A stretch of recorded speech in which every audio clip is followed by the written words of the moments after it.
Welcome to the Sharpe Show. So happy to have you with me this evening. It is Friday. I know it has been a while since I've done a show. You're right. It's been a been crazy busy. I'm sure you know I've been out there trying to make the world a better place.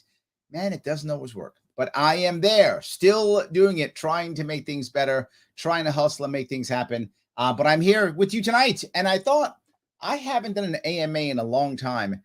Maybe it's about time. So I thought tonight would be more of an AMA, a bit more of an open conversation, if you will.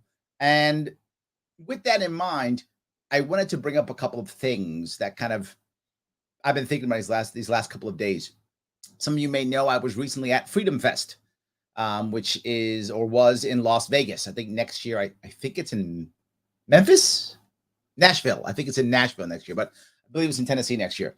But this year was in Las Vegas. I was there speaking, a couple of events, did a couple of interesting events there, which was great. Met some people, was on stage with Andrew Yang. Probably if you've been watching my social media, you've probably seen many of those clips that we posted. And the two things I want to bring up are actually in direct opposition. One is the recent violence that we've seen all over the place. And then two is the coalitions that I've been trying, often failing, to build. And the violent part I want to bring up. Some of you probably know recently, yesterday, the Republican who's running for governor here, someone accosted him and I think tried to stab him with a like a spiky defense keychain thing, try to stab him. And he pushed him off and the guy got arrested and then got released. And that's a bad thing, obviously. But what I didn't want to do, and my team was a little upset at me about this, and moving forward, they were a little upset, is I didn't want to do the I hope he's okay thing, or this kind of violence is not, there's no place for that in New York, or whatever the case may be. I didn't want to do that. And the reason why I didn't want to do that is I didn't want to be trite.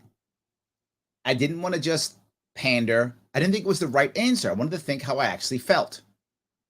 And what I felt was, which is what I actually tweeted, which some people didn't like, but I always try to be as transparent as I can, right? I try to be that whenever I possibly can. What I felt was, of course, that's what I felt. That's what I honestly felt. Of course it's going to happen. As people see no options, no choices, the same old thing, when people feel like they can't be heard or they're not going to be heard or they're incapable of being heard, with any of those things, they resort to violence. I am not excusing. There's a difference between excusing and explaining. Excusing means it's okay. It's clearly not okay. The guy's arrested. Clearly it's not okay. But I don't have to say that, right?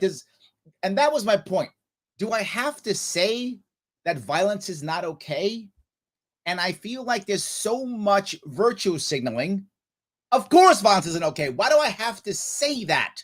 It's never okay for someone to jump up and say, try to stab you. Of course it's a bad thing. There's no place for that in New York State. Literally, they were shooting people up in Buffalo. So stop. Of course that's New York State.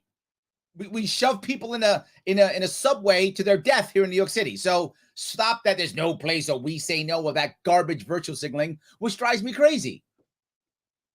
The problem is, of course, our Democratic governor decided to just virtue signal, of course, which is what they always do. And the Republican takes advantage and goes on TV. And I thought, and nothing changes. You've reinforced everything. And now this fact, and the fact that no one's getting is, my team's like, don't you have empathy for the Republican? I do. I do. Don't get me wrong. I do. I just have more empathy for the millions of New Yorkers who feel so horrible, and he will do nothing to assist them, and he's pretending like he will.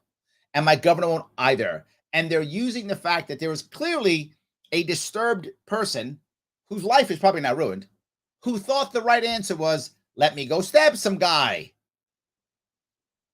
That too. And that guy probably has family who's going, my God, what's happened to our brother, father, uncle, nephew? What's happened to him too?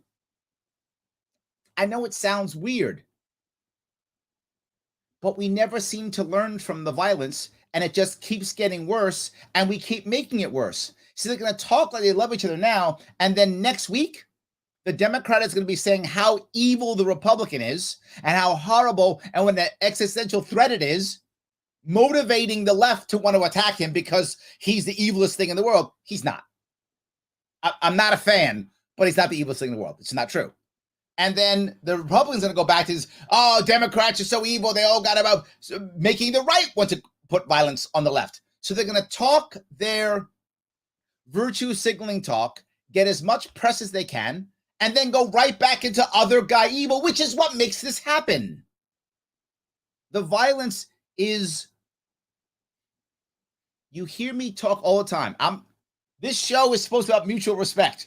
Literally, I talk about respect all the time. If you saw me at Freedom Fest, I was talking about human respect. Today, I'm talking about mutual respect, but it's all about respect. Why does that matter so much? And this goes to the coalition piece, which is the opposite of violence. Literally the opposite of violence. To have a coalition, I have to have some respect for some aspect of a person.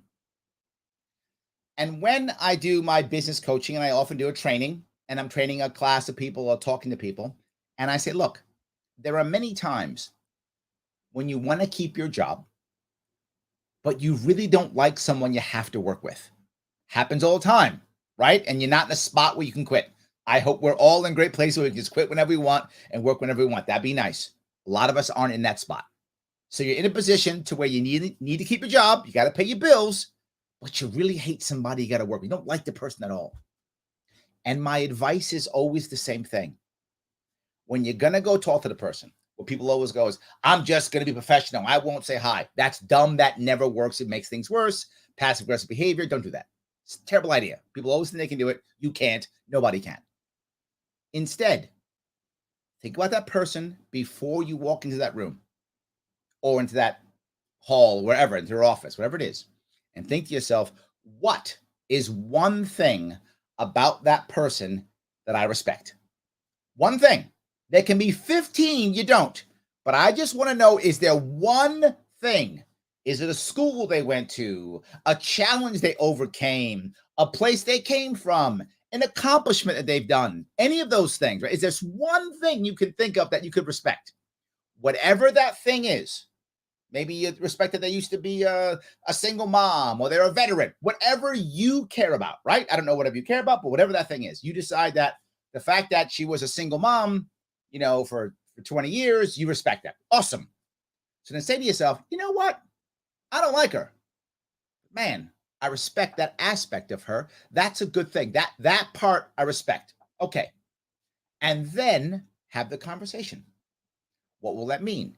It'll mean you'll be a little bit better. Why? Because first comes disrespect. Then comes dehumanization. They go in order. And once you dehumanize somebody, you begin to come up with what I call the one-word story, which means you call them one word. They are liberal, conservative, progressive. Insert the word you don't like, right? Mean, nasty, stupid, whatever is the word you want. They become the one-word story. They're disrespected, dehumanized, and therefore whatever you do against them is okay, to include violence. One thing I try my best to do is not that. I don't want violence. I would like to not have violence. So do I attack individuals? All the time.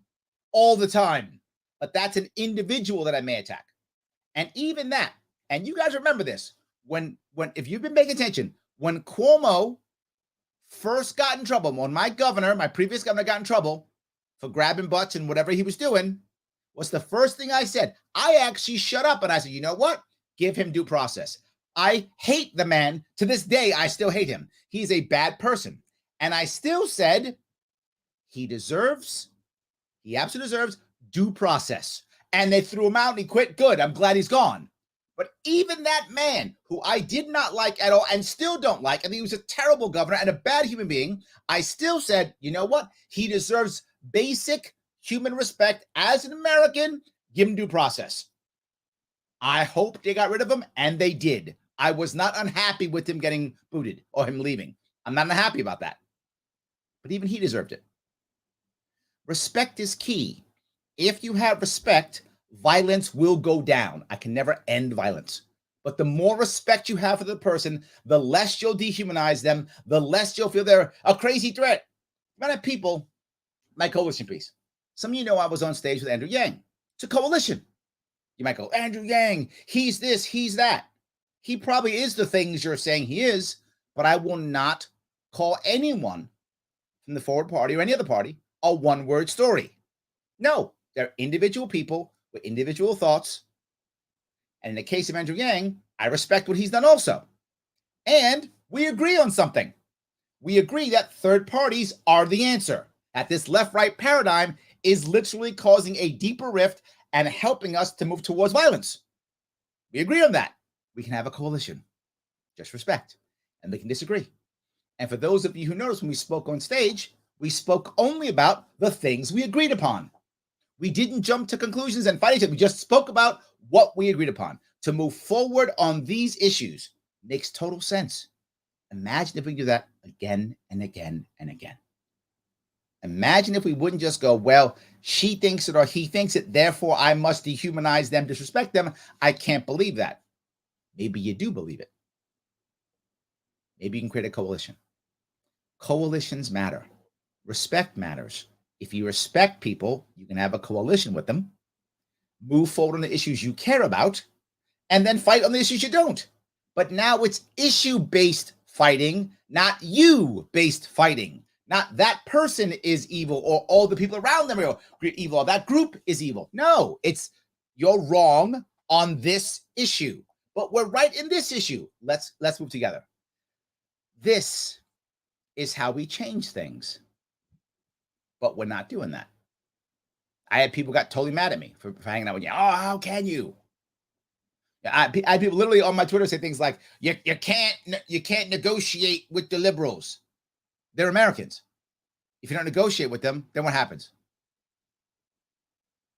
Now, if you're okay with then what happens, good for you. I don't know why you're watching. You want to go fight the fight, go fight the fight. I don't want to do that. I don't want to do that. I like a country without violence. I think that's a good idea. I am moving towards it the best of my ability.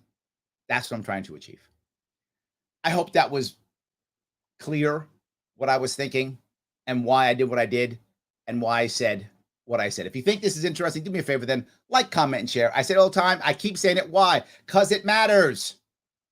If you are watching now and you like what I'm saying, click one of those buttons.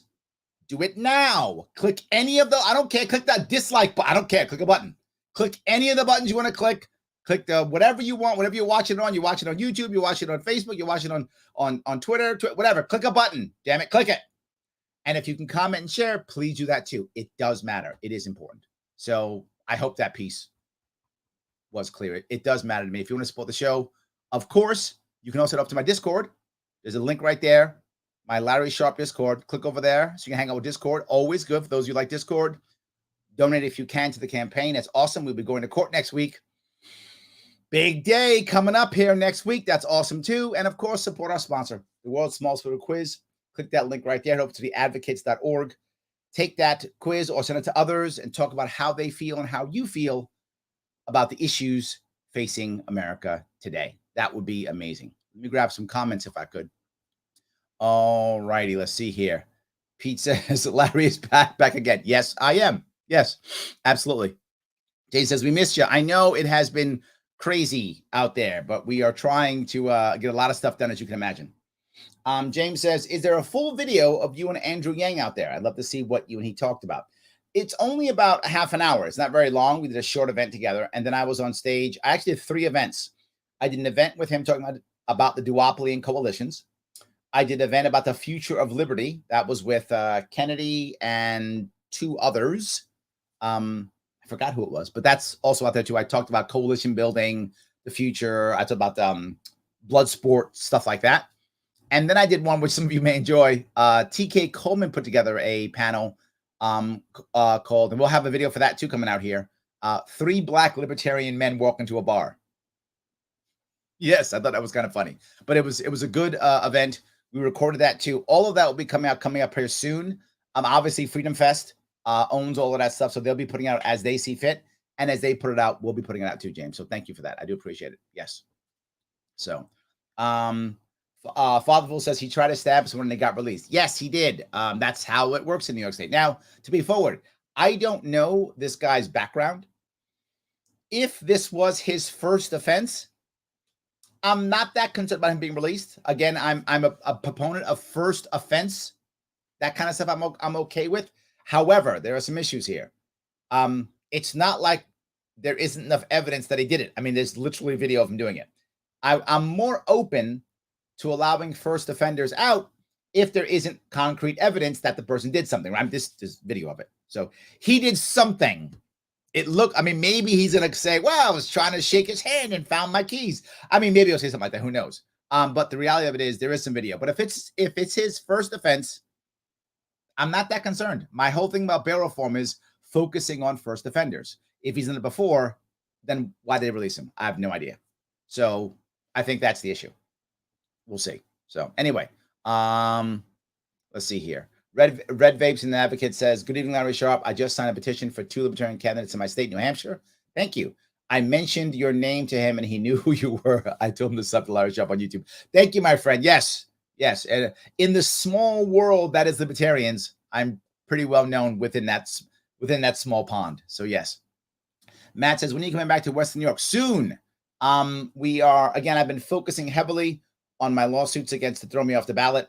I will begin a new set of travel, probably beginning of August is when I'll begin a new set, and we'll have 3 hard months until November. So is it August? Yeah, 3 hard months of travel weekly to November. So yes, that's correct. So Tim says, well, politics is about power, and lots of people only think about power. Therefore, they lie and manipulate. You know, Tim, I get the desire to win. I have it too. It's not like I don't feel it. I have the same desires. Of course I do. But at one point, you got to say, how far can you bend? Which is one of the best arguments for term limits. Because I would assume, me included, you, any human being, the longer you stay in power, the more you think good you can do, and the more you would validate bad behavior, right? So the newer you are to this, I would assume, unless you're just a sociopath or something, that you probably don't want to bend. You don't want to think only about power. That's how I feel. But will I feel that way if I become governor 8 years from now? Maybe not, which is probably why term limits is good, because I might 8 years, if I win in November and then 8 years from now, I might be like, well, Tim, I'm a great governor. If I just, cheat here or cheat there, it's for the greater good. I might go there too. I hope I wouldn't. But in reality, I'm human. And no matter how far I might or might not go, I hope not far down that road. I hope. But regardless, the longer I stay in it, the further I'm going to go, as would anybody. So what you're saying right now is a great argument for term limits for everybody. The longer they stay, the longer. Yes. So yeah, absolutely. Rebecca says, how was Freedom Fest? Really wish I could have gone. By the way, Rebecca, I got your note. I will answer you. Yes, I will answer you. Yes. I thought Freedom Fest was great. And here's the reason why. I feel like it was one of the most open and diverse, is that a good word? Somebody got me off it. But diverse Freedom Fest we've had in a long time. We had people who were all over the map politically, people who were all over the map in every way, shape, or form, foreign countries, everything. And we were just talking. Again, Yang walked the floor. Clearly, there are a lot of people at Freedom Fest who would not agree with Yang on many issues. Nobody got mad. He got interviewed. We talked back and forth. It was great. Nobody was angry. They didn't try to cancel him on stage. Nobody booed him. Everybody was like, yeah, clapped, happy he was there. And I think that was common for all the people who were there. And there were people, who were like, educators, people who are hard right, objectivists, people who are more leaning left. There were people who were sex worker advocates and everything in between. But it was okay with it. So I felt like it was very good, Becca. That's what I felt. Yes. So Pete says just a day after announcing Biden has cancer, he tests positive for COVID. Yeah. Yeah. Look, the issue that we have with Biden and people are joking and teasing about we got to get rid of him. Remember, if he steps down, who comes in? As much as I may not be happy with Biden being a president, do I really want Harris as president? So I'm just saying that when we're looking at what we are, maybe we should just hope that he's good for these next couple years. I'm just saying, yeah. While Biden is bad, I would think Harris would be actively terrible. Just like it's all burning to the ground. And maybe I'm wrong here, right? I don't know. Maybe I'm wrong, but that's what I'm feeling. I feel like we're going to go from terrible to more on a horribleometer. I think Harris is higher on the horribleometer than Biden is. That's just my view. So you may disagree. Unless they do a switcheroo. I mean, there's always switcheroo. There's always a, Harris, I don't know, has to quit because she has to spend more time with her family or whatever, or wants to become, I don't know, run a nonprofit or something. Whatever. She has to go do something, right? Whatever. So she quits. And then they put in somebody else, right? Whatever. They select somebody else, whoever. I mean, they love Buttigieg now, right? Or whatever. Whoever is the cool kid on that side of the block, they put that person in, whoever that person is, and then Biden steps down.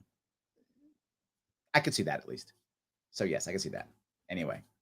So of course, Pete, 30 trillion, 532 billion, $29,905,442.16 national debt.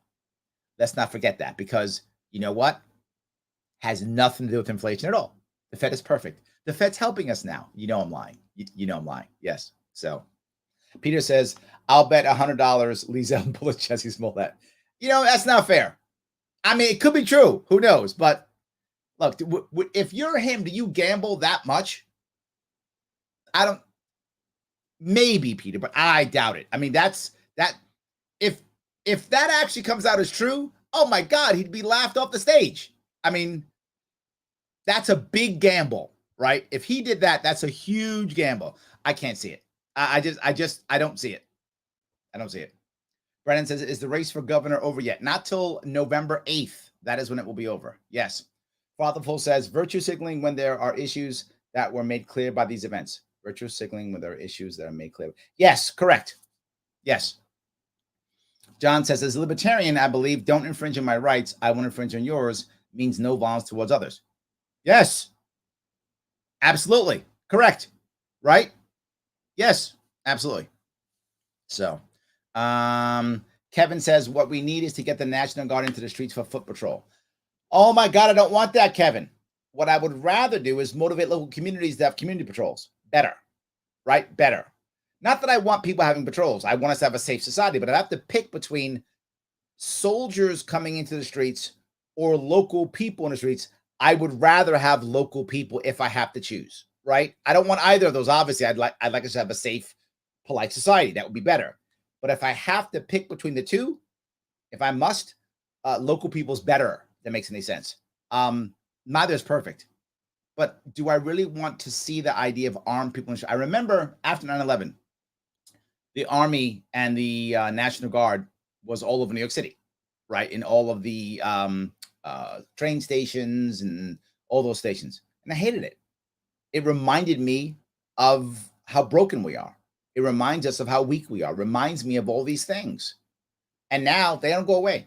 It's been over 20 years. If you go to Grand Central Station, you'll still see National Guard. And the worst part is you'll see them in Grand Central Station and they've got M16s. If you know anything about firearms in Grand Central Station, why would you want an M16? Probably one of the worst weapons to have in Grand Central Station. Granite, marble, ricochets everywhere. You got to engage close quarters when the weapon's made to engage at 300 meters. But they have it because be scared. I think that's it. So, yes. All right. Let's see here.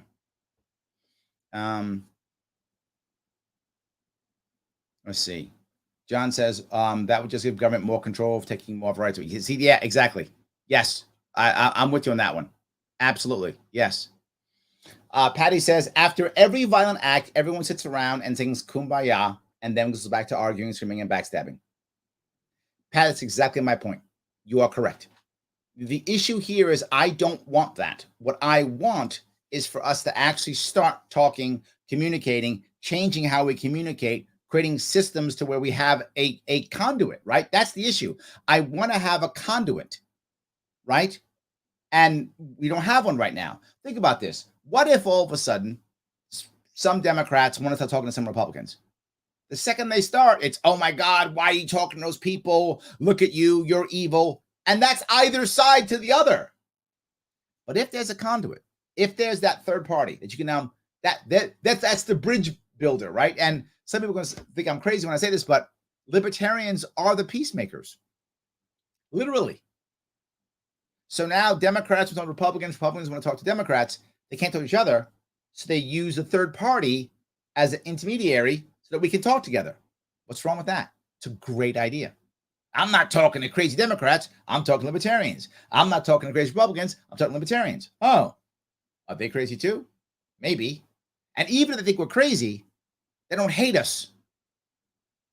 So they're crazy, but we don't hate them. We hate the other guys because we've been told for decades that the other side's evil and you can't talk to them and you can't negotiate with them and they got to be destroyed and fought. Changed everything. I completely agree. Yes. So Paula says, as governor, how would you respond to immigrants being sent to New York from Texas? Yeah, Paula, great question. We should not be sending undocumented workers anywhere. We should be finding an answer to document our workers at the border. What I've been talking about forever, right? My whole idea of having Ellis Islands on the border. This is the whole reason why I have it, right? What should be happening, and I've said 1,000 times, I'll keep saying it. We should have two privatized private companies who run two Ellis Islands on the border. If you want to come to our country, great. Go to one of those Ellis Islands. They will keep you in quarantine, whatever is the appropriate time to quarantine. I don't know what that is. Sake of argument, 14 days, but whatever that time is, they'll do their background check on you, make sure you're okay, you're safe, whatever the case may be.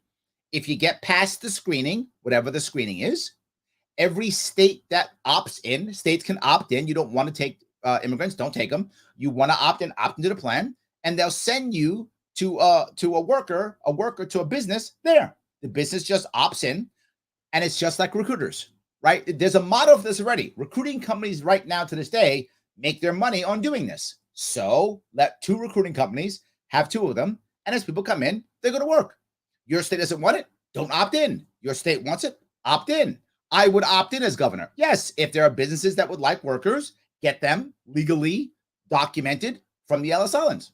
All good. What's the problem with that, right? As long as we're not paying, taxpayers aren't paying, the businesses would pay. And right now, businesses are paying thousands, if not millions of dollars into the black market to get workers already. Well, stop playing the black market. Make it regular. But Larry, there are bad guys. Right. The bad guys won't go to the Ellis Islands because they'll get caught, which means now our border patrol can do its job. And while it's out there looking for people, it's not going to waste his time on people who want to come into work. It'll only be getting bad guys, which is what I want. Note, every time I talk about law enforcement, I talk about getting law enforcement to go after bad guys. That's the point. We create that system. Now, Border Patrol is going after bad guys because bad guys won't go to the Ellis Islands. We can get the traffickers and all the other bad guys, right? Focus only on them. Way more efficient, less expensive. And now states that want it, opt in, and you get your workers if you want them. No problem. But now they are documented, right? You follow the same rules. DACA had a lot of problems, but DACA had a couple of good things to it. The good parts of DACA were, one, you only got 2 years. You got 2 years, and you got to check in. If you don't check in, gone. Got to every 2 years. And you can take no public assistance. If you take any public assistance, you're gone. So no public assistance, right? And checking every 2 years. Now, Larry, what about citizenship? What about permanent status? Whatever. No, this is just an orange card. That's all it is. You want a green card? Great. We'll find an answer for this private company to follow the rules that the state wants to follow, the government wants to follow, for someone to get a green card. They'll pay for it not us as taxpayers, and they'll go through a system. It's a separate system from the other system, so no one's cut off, no one's is stepped in from the line or whatever the case may be. The people, the workers have to pay this company to get their green card in whatever way, whatever, 5 years, 10 years, whatever is the rules. You put the rules together, and even citizenship. Do they want citizens? Or whatever, 10, 20 years, they have to learn English or pass a test. You have them follow the rules that we want them to follow. The private company gets paid. The people pay them to do it. Boom. Separate system. In fact, it'll become so good, they'll make more of them. They'll put one on the Canadian border. They'll put one in New York City. They'll put one in LA. They'll put them all over the place. And now people who now are undocumented right now in America, there's at least 10 million, if not more, undocumented right now in America. They'll go to those places and they'll get documented. Now, not immediately, but many of them will. And when they do, they will make law enforcement's job again easier. Why? There are a lot of bad guys who come across the border. We know this. That's a fact. But the bad guys are sitting in these little enclaves of their ethnic background, right? Some ethnic background enclave. And most of the people in that enclave are undocumented. So they can't go to the cops. So they can be blackmailed. They can't help the cops, nothing. What happens when a bunch of them start getting documented? And they're actual workers. They come back, they document, they're paying the taxes, not on public assistance, they're working. Now they're legal. So now when bad Pablo, there's a good Pablo too, but when there's bad Pablo, when bad Pablo is the bad guy and the cops go, where the hell's bad Pablo? Right now they go, I don't know, when they run away. But when they're documented, they go, oh, he's over there, go get him. The cops can get the bad guys because the people in the enclave are no longer afraid and they can point to the bad guys. Oh, there he is, go get him. So now cops can now clean up the bad guys who are here. The undocumented that are here will begin to get documented over time. It's a longer term solution, but it's a solution. The people on the border can go after the bad guys while the good guys come in, and states can opt in or opt out if you want to. But now they're documented. Changes everything. You can have vibrant immigration, safe immigration, and still retain your borders. This can happen. I bring it up all the time. You could do it. They don't want to do it. So I don't want undocumented workers being sent to New York at all. No, of course I'd fight it. I tell them, document them as I'm telling you, then we'll opt in and we'll have businesses request workers, and then the business can get the workers. What's wrong with that? Right now, they just take the workers anyway. Everyone's documented, all kind of problems. No. Pay your taxes, do everything the right way. We're good. And again, if your state doesn't want them, don't take them. I think it's silly. That's my opinion. But I'm not going to force you to take workers. If you don't want them, don't take them. Up to you. I hope I answered that question, Paul. So, yes. Let's see here. Sandy says, I love New York, but as a 33-plus year business owner, we're exhausted. Yes. This state's so beautifully diverse, and it's been my home for 50 years, but it's ran by clowns who couldn't care less. Sandy, I wish you were wrong. I feel the same way. I feel the same way. I am in my 50s now, and I've been in New York for a long time. I'm born in Manhattan, raised in the Bronx, and then again, I'm then on Long Island. And I've been here in Queens now 22, 23 years here in Queens. Before that, I was on Long Island, Suffolk County. So yeah, I'm with you. I just don't want to leave yet. I feel like we got a chance. I feel like this is our time. That's what I feel like. Maybe I'm wrong, but I think we'll find out. So yes. All right. Michael says the thing about the left and the right is their team is always evil. They do nothing, yet they get in over and over again because the two major parties said so. Yes, they got elected because the media said so. It's a good point, right? The point I keep saying is that as long as the other guy's evil, whatever you do to stop them is okay. And vote for me, at least I'm not them, right? So I know I killed a guy, but he killed 3 guys. So yeah, that's the issue. I completely agree. So pieces of you moving upstate. We are considering it. I'm just being forward, Pete. My wife and I are considering it. It's difficult in New York City. It really is. And my oldest daughter is heading off to college. My youngest one is going into high school soon. So we're thinking now might be a time to make a shift. So we are considering it, Pete. But no, nothing has been decided yet. I'm not leaving until after the election, no matter what, right? So maybe I'm moving to Albany. So yeah, so I don't actually know. So we are considering is what I'm saying. I don't have an answer yet. So yes. Andrew says, yeah, when it came public that quote mob abused some people, I sided and said, I leave it to the courts to apply the appropriate verdict. Yeah, Andrew, see, that's the piece, right? I even him You deserve due process. That's it. And it worked, and I'm happy. Due process matters. We all deserve it, even if we screw up. Yes, you get, even if you're a bad guy or bad gal, you still deserve, because you're human, you're an American, you deserve due process. Either way, even bad guys, you get your due process. And then we move on. That's it. So yes. So Pete says, in a two-party system, no one has to address anything. People are irrelevant. Yes, absolutely. Yes. Paula says, I could work with Andrew Yang easier than I could Zeldin or Hochul. Ooh, Paula, interesting concept. You know, I think you're right. You made me think for a second, like, is it easier? Part of me initially went to, no, I'd rather work with an establishment person because they would know how to get things done. That's what my head initially went to. Like, would it be better to work with a Zeldin or a Hochul because they're establishment, so they would know like how to do things. And I think there's value to institutional knowledge, if you get my point, Paul, right? There's some value to institutional knowledge. However, I would rather have the institutional knowledge on the team than as leaders.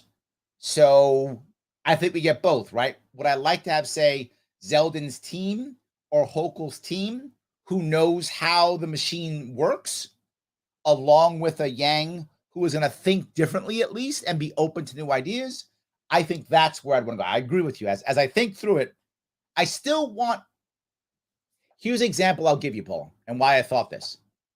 Whether you're more left or more right, if you look at the last 4 presidents or so, give or take, right? Bush, Clinton, Trump, Obama. Don't count Biden. Trump, Obama, not Trump and Obama. Bush and Clinton, whether you liked them or not, they were able to push their agenda a whole lot easier in the first term. Both Obama and Trump struggled the first couple years in the first term, and then they got things going afterwards, right? So third, fourth year when they started getting stuff done. Why? Bush and Clinton, again, Democrat, Republican, both of them had been governors before. They were establishment. They knew how things worked, what could move, what can't move. They knew already, right? Bush was governor of Texas and Clinton was governor of Arkansas. Obama and Trump, neither were governors. They didn't know how the system worked. And when they got in, everyone around them said, oh, you got to do this, got to do this, got to do that, and turned them all. At the end, both of them pushed. Trump pushed his agenda harder at the end than he did early on, and Obama too, because the system was against him. So that is why I was thinking, ooh, do I need someone who knows the system so I can get stuff done? That's why I was thinking that, just so you get where my head was. So I would like them, I think, in the staff, the support staff. That would be maybe more important in that regard. Maybe. So Pete says, why do you think the government doesn't really care about the inflation crisis? Because they can't admit the actual problem, and they can't fix it.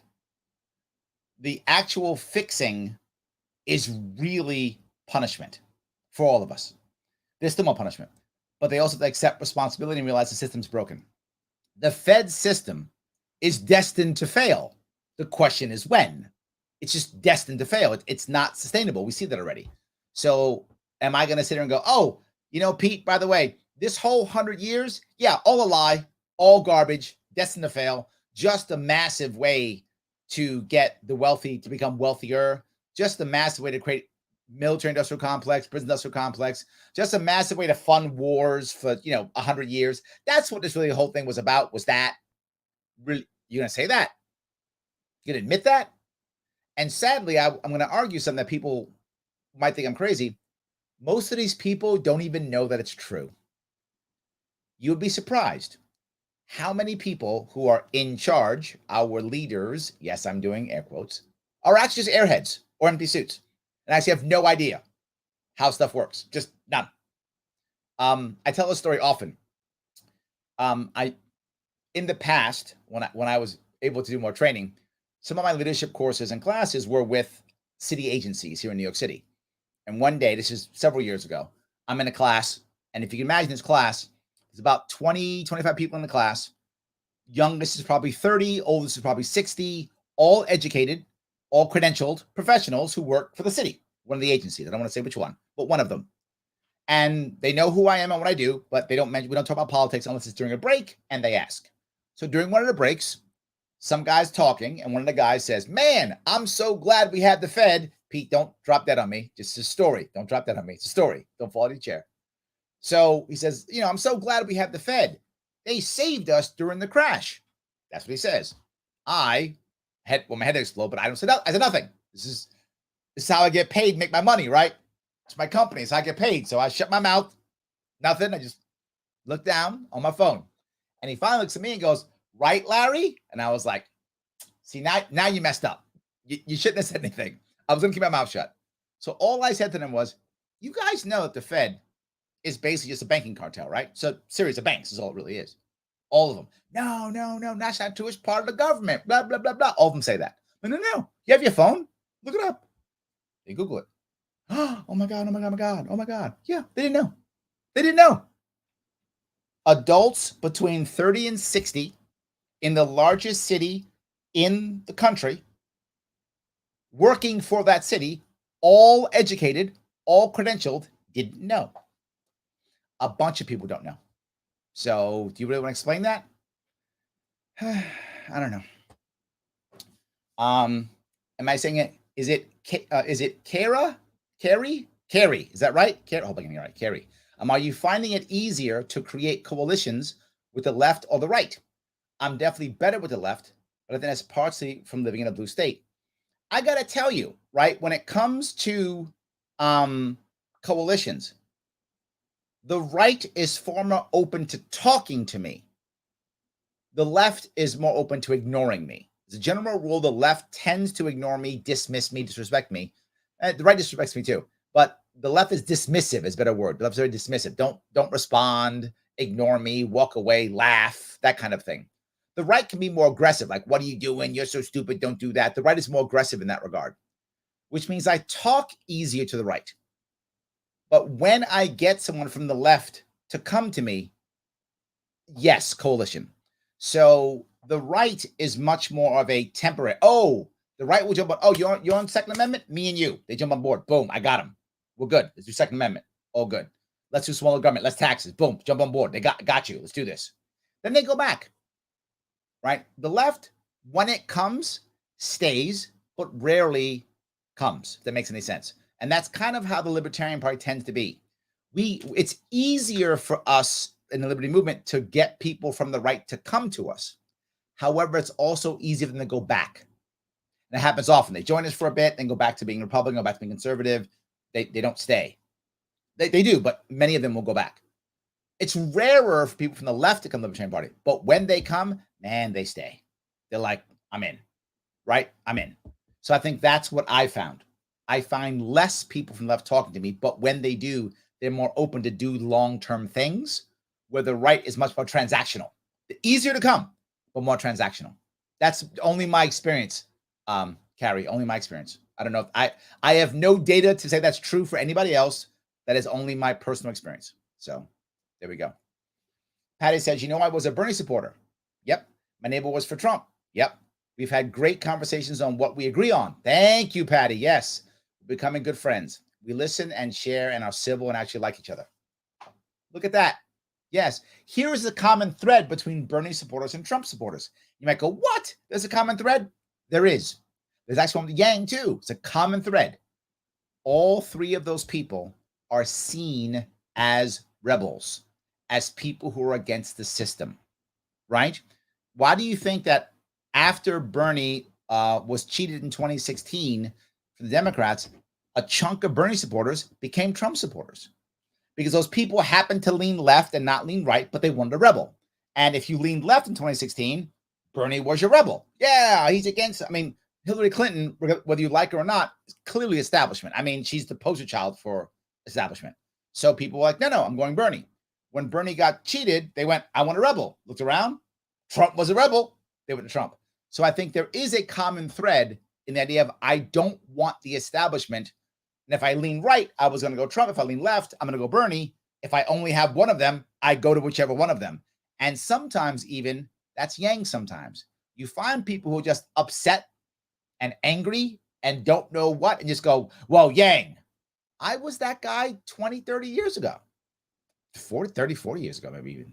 I mean, I was the guy who thought Perot was going to save us, or, Nader will take care of us. I believed that Nader was going to do something. Why? Not because I knew Nader's plans. He wasn't the establishment. That's my guy. I couldn't have told you any of his policies. I still don't know them, but it didn't matter to me. I was upset. I didn't like the establishment. Nader was not establishment. I'm a Nader guy. I literally voted for Nader twice. I know, sounds dumb, but I did. I'm telling the truth. I did. So that's how that works. Anyway, Brennan says, I love Yang and I'm libertarian. There we go. Yes, absolutely. James goes, I agree with building coalitions with other third parties. After all, our founding fathers didn't agree on everything, but they were able to put their differences aside to build our country. Yeah, absolutely. Yeah, 100%. So the fish smell says, okay, crazy idea to reduce black market pistols in Rochester, New York. Facilitate a pipeline smuggling pistols into Toronto. Well, that's something. It makes handguns more expensive because they're getting bought up and shipped out. All right. I'm not saying that you're wrong. You're probably right. That actually makes sense to me. Yes. However, just because it's expensive doesn't mean people won't buy it. In fact, sometimes as it gets expensive, people will spend more, which means more time, money, energy in getting them. So just because you're raising the prices of guns, remember, this is black market. It doesn't mean people won't do it, right? If you raise the price of food, people still need food. If you raise the price of pistols, if it's a black market, people still need pistols and guns in the black market. I would argue, Fishmel, that instead we would end the black market. If you end the black market, there's no need for the pistols anymore. Well, besides the black market pistols, these people who are buying pistols because they want to buy a pistol, right? But you wouldn't need a black market pistol anymore. So I'm about end the black market and make it easier for people to get pistols. So there'll be less illegal pistols because there'll be more legal gun owners. So I hear you. I think my method is better. That's just my view, right? It's my view. I do want to make it happen. And I brought up in my radio show this week earlier, right? We've made it harder to get a pistol now, a permit now in New York State. Harder, because that'll work. If you like what I'm saying, guys, please comment, please share, please click those buttons. It does matter. Share this out as best as you can. This is being out on Twitter, Facebook, YouTube, Twitch. It's all over the place. So it's pushed out on like 7 different platforms. So Vimeo, it's all over. Roku, this is everywhere. So get it out as much as you possibly can. And if you want to join our Discord, please do that. The link's right there. Go to Discord, Larry Sharpe Discord. Please go there, click that link, join up. We'd love to have you. If you want to support the show, then support our sponsor, the world's smallest political quiz. There's a link right there. Go over to theadvocates.org, share that link, take the test if you haven't already. And there's a ton of other small tests there. There's tests on how you think about, policing. What do you think about the drug war? What do you think about all those things? There's tons of tests there. What do you think about, media and what the media is doing? There's a bunch of small tests there. Take it. It's fun. Share them out there. You're supporting the show. They're our sponsor. Please do that if you can. If you want to support me directly, LarrySharpe.com/donate. And if you want a cool shirt, you can get one. Right there, Larry Sharpe for governor. LarrySharpe.com/shop. Grab some more comments if I can.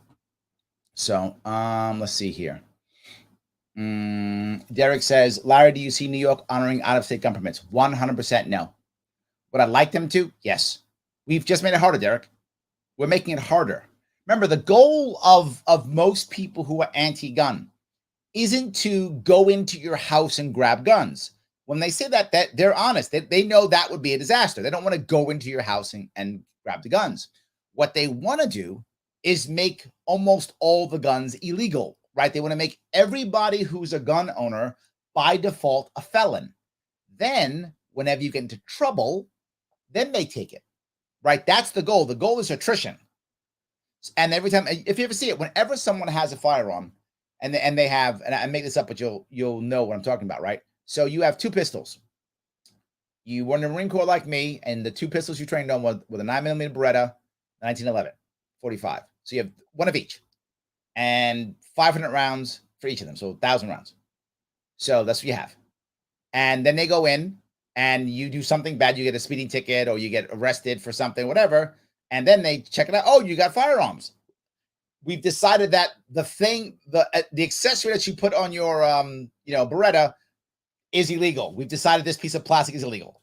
Now you're a felon and they take your guns. You're already locked up, so you can't defend yourself because you're already in jail. They take all your stuff and they tell the press, crazy guy, Derek, he had an arsenal of weapons, a cache of semi-automatic weapons, which is technically correct. Those are 2 semi-automatic weapons. So, but they won't go to pistols. They'll say he had a cache of semi-automatic weapons and over 1,000 rounds. Oh my God. Derek's ready to destroy the world. That's what they'll say. And so now other people think everybody's crazy who has them. This is a long term, right? They are slowly chipping away at this. And sadly, it is working, which is why I keep saying guns are a cultural issue. We've got to break the culture of fear and the culture of them more than anything else. I hope I answered your question. So, yes. Rhonda says, Larry, I agree with what you're saying. I always say government needs to do more to give merge. I'm not sure what that is. I want to know your views on food stamps. I feel like they are not what they should be. Yeah, right. The issue, if you notice, a lot of people talking about UBI. That is a big thing and giving out more and more money. And it's constant.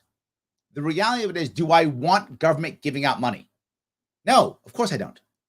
I'm also realistic. Government's going to bail people out and bail things out. It does. I wish it wouldn't, but it does. If you're going to bail out things, instead of giving money to cronies and businesses, if you're going to give money, give it right to the people. Let the people just spend the money and pay the taxes and move forward and just move. If you're going to, right? If my option is government's going to give money directly to the people, just take the money around and go spend it.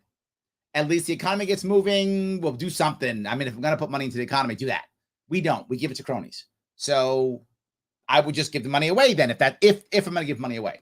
Second, if I'm going to have any type of public assistance, I would do it in the form of a negative income tax or what I call the GIB, the graduate income boost. It's based upon income, monthly income, and a stipend you get. And as you make more money, you lose some of your stipend. It's basically 2-to-1. So you can work your way up to a flat dollar amount to once you have that amount of money, you don't need any more assistance, right? It's not required. So instead of me giving you a rent stipend or a food stipend and another this, no. A flat thing, you report your income, the money comes in every month. That's it. That's it. Done. The concept of UBI, the idea behind it, again, I'm going to be very clear. This is only theory when I'm talking about UBI. Only theory. Don't have heart attacks, guys. The reason why people thought UBI would be a good idea wasn't because they wanted to give out money. That wasn't the initial reason. The initial concept was, if we have a UBI, for those who don't know UBI, it's universal basic income. The reason we have a UBI is you would get rid of all other forms of public assistance. There'd be no food stamps, there'd be no Social Security, no disability, nothing. And you end all of those bureaucracies, right? That was the concept. You just give people a bunch of money every month, all the bureaucracies go away. And so it'd be easier, safer, cheaper. We actually save money. In theory, I understand that. I do. I get the theory behind it. And if we were able to do all those things, fine. You wouldn't need so many things. That'd be great. But I think everybody watching, you, Rhonda, that's never going to happen, right? In a fantasy world of unicorns and leprechauns, let's do UBI then. We don't live in that world. In our world, what's going to happen is they're going to add UBI onto everything else. It's going to be another separate bureaucracy. It's just going to make things worse. It's just more handouts. It's going to be a disaster, right? It's not going to work. So I understand the theory, and the theory's solid. I mean, it's good theory. You'd have to, reboot everything. If you could reboot the country in some way, I would be open to the idea of it, right? If you could reboot the country. I don't see how that works. I in today's world, I can't see how it works. I see it will just be another add-on, more money, more Fed money. Pete will scream at the screen when he sees it. The debt will be 40 trillion. So I would rather have By the way, what is a negative income tax? What is the GIB? The graduate income boost is you pick a number. I picked the number 18,000, but there may be a different number. $18,000 per year. If you make 18,000, that's how much money you get. For every dollar you make, you lose 50 cents of your income, of your money coming from the state, right? So as you make more money, your stipend goes down. Once you hit 36,000, no more stipend. You just have $36,000. Once you're making $36,000 per adult in your household, you shouldn't require food stamps. Now, if we do, we have a different problem. Change other things or raise or change that money, but that's the concept. What that means is people making over a certain amount don't get a check. I'm not giving Bill Gates and Elon Musk a check every month, right? Why would I? I'm only giving people who are hurt. So that's the concept, right? That's the idea behind it. So I would rather have one thing if I'm going to have it. That'd be better. And I also don't want people being tracked on what they're spending their money on. And I don't want to tell people what to spend the money on. Right? I don't want to say, here's food stamps, spend it on food. I want to say, here's money. Live your life. And here's an incentive to make more. Here's a leg up to make more. Here's an incentive to grow yourself. That's what I'd rather do. So, and also in this case, incentive to have children, incentive to start a business, incentives no matter what. I like those ideas because that would even support, in theory, a business owner, a small business owner who's starting a business. They could actually rely on the GIB to survive while they're building a business out. So also could work, right? So all those things could work well. I hope that's clear, Rhonda. So yes. Let's see here. Fatherful says we definitely need more prominent libertarian candidates. You got one right now that no one seems to care about. The libertarians are not jumping up and down, and I'm the most prominent one this year, without question. Most popular one this year running, without question. I can't get libertarian media to give me any attention whatsoever. They don't care at all. They're like, let's go look at other stuff. I don't know why. Yeah, I don't see it. Why don't you get mad at them? Tell them to put me on more of the shows. That'd be nice. So yes. So, all right. Let's see here. Brendan says legalize all drugs. All right, let me touch that one. Do I want to legalize all drugs? Of course I want to. Can we right now? No. We can't get our president to take cannabis off Schedule 1. Are you right? Yes. Can we do it? No. Can we move to cannabis first? Yes. Let's walk down that road one step at a time. I know some of my libertarians get mad at me. No, you have to go for full decriminalization. You have to. I would love that. I'm not like I'm against what you're saying.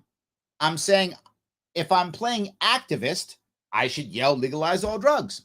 If I'm a candidate, I have to have an actual answer that can work in my state, in my nation, in my city, in my county, wherever I'm running. The right answer in New York State is decriminalize cannabis first. See how that works. Check out the world from that. Start pardoning people, getting people back out. Decriminalize to the point where it's regulated like onions, as I say all the time.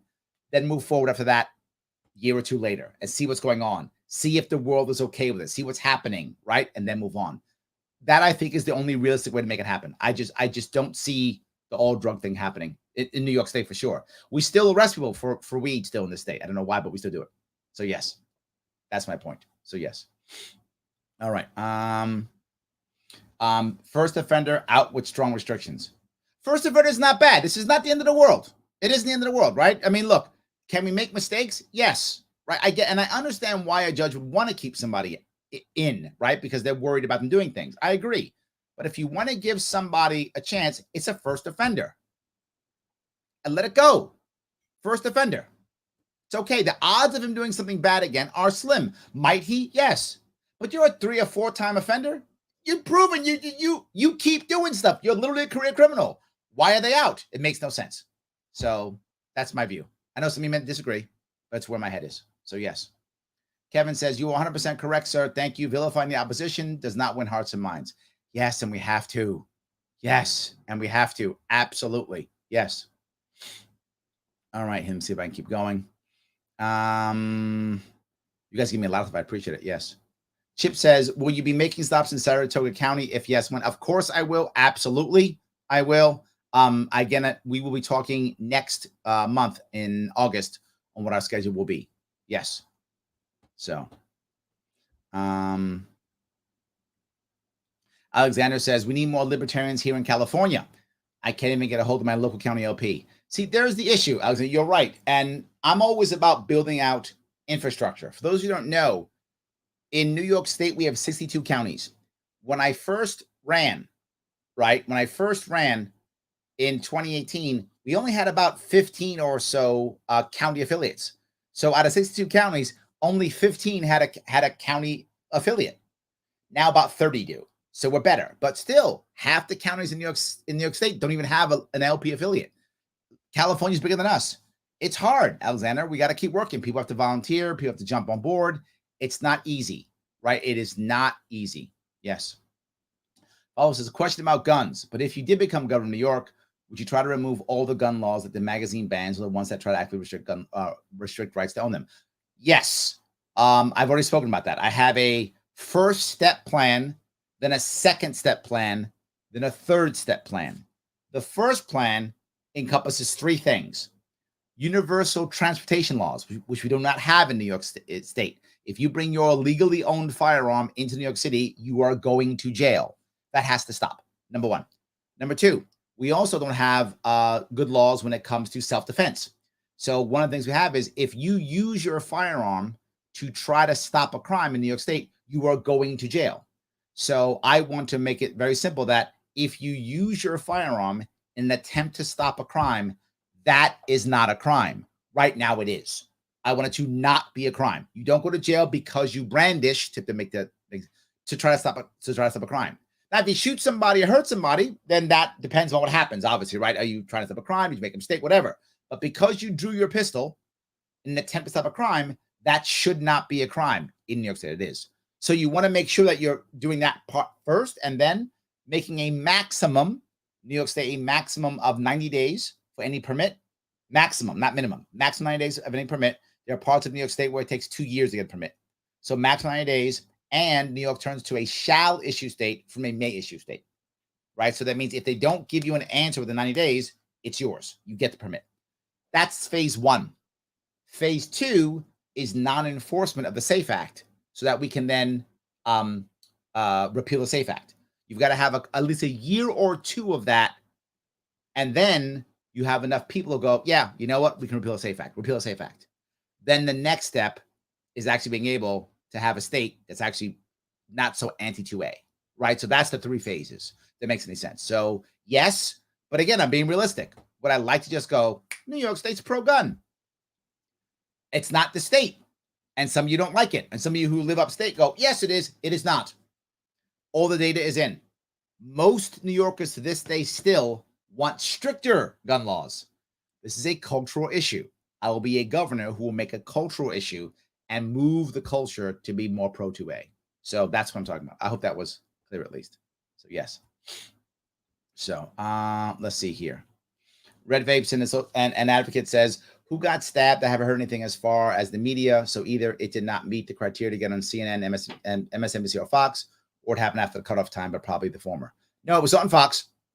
The Republican governor candidate here in New York, there was a guy who jumped on stage and had like a keychain sticky thing, and wanted to stab him with the keychain sticky thing. Almost got stabbed with a keychain. Not a knife. It was a keychain. And he didn't stab him, and the guy was arrested, and he was released.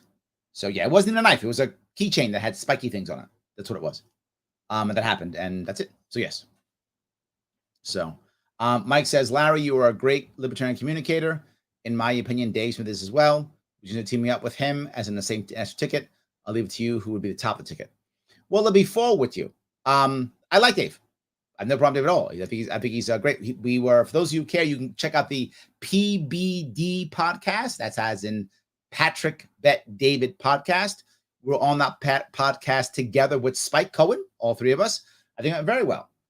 He spent most of the time doing what he does best, which is talking about much more philosophy and concepts behind it, principles. And I talk policy, which is what I'm good at, right? So we tag team very well. I thought we did well. I hope you guys would agree, but I thought we did well on that. So yeah, I like Dave. What I want for a presidential candidate is someone who's popular. I would take Dave Smith, or anyone else is popular. My view is, Mike, Dave is young. with a young family. Now, I have no inside knowledge here. This is only my opinion. So take it for whatever you want. I could see Dave saying, you know what? Let me wait a couple years. He may not. He may jump on board right away. But I'm thinking if I was in his shoes, I would probably say, you know what? Let me keep doing my thing for a while. Let me raise my kids. He's still young. He's in his 30s. So he could wait a little bit and then run again. My gut says he'll do that. But we'll see what happens. I'm not mad if he does. Good, run. That's fine. As long as you have someone who's popular. I don't want to be top of the ticket in 2024. I've said it before. I don't want to do it. I didn't want to do it in 2020. People thought I was lying. Of course, you'll run in 2020. No, this is not a vanity thing for me. I don't need vanity. I have a show with my name on it. I got enough vanity. I'm good. I don't want. It's not a vanity run for me. I run when I think I can make impact. This run has been sucking me dry of time, energy, and money. I'm not going to be ready to run in 2024. I'm just not. 2028, maybe. 2032, maybe. These are all maybes. 2024, I don't want top of the ticket. Would I take bottom of the ticket? Yeah, that's support staff. I would happily support our nominee. If our nominee wants me, if Dave wants me, or whoever that person is, yeah, I would happily take a VP slot as I've taken in the past.